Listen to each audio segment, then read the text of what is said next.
வணக்கம். ஆ ராமச்சந்திரன்.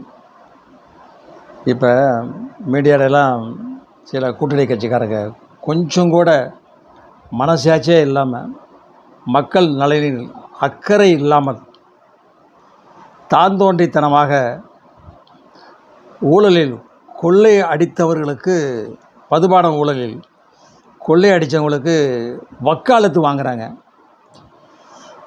ஓட்டு போடாதீங்க, இவங்களுக்கெல்லாம் நீங்கள் ஓட்டு போடாதீங்க. 2, 3 சீட்டு தான் அவங்களுக்கு கிடைக்குது. ஒரு சீட்டு தான் கிடைக்குது, ஒரு தொகுதி தான் கிடைக்குது. இந்த பேச்சு பேசுகிறாங்க பாருங்கள். மக்களை மறந்துட்டாங்க. என்னமோ கொள்ளையடிச்சிட்டு போட்டோம் அப்படிங்கிற மாதிரி இப்போ மீடியாவிலலாம் பேசிக்கிட்டு இருக்காங்க. இவங்கெல்லாம் என்ன செய்யலாம்னு உங்களுக்கு தான் தெரியும். நாடாளுமன்ற உறுப்பினர் சிகரெட் கம்பெனிலாம் வச்சுருக்காருங்க. தன்னை காத்துக்கணும்ல. தமிழக அரசுடைய தேவை இருக்குது. சில கட்சிக்கு, சில கூட்டணி கட்சிக்கெல்லாம் அரெஸ்ட் பண்ணாமல் உள்ளே போகாமல் இருக்கணும்ல. அதுக்கு அரசாங்கம் பாதுகாப்பு கொடுக்கணும்ல, போலீஸ் பாதுகாப்பு கொடுக்க வேண்டாமா? அதனால தான் வக்காலத்து வாங்கி மீடியாவில் நியாயப்படுத்தி பேசுகிறாங்க. மக்கள் பார்த்து கொண்டு இருக்கிறார்கள்.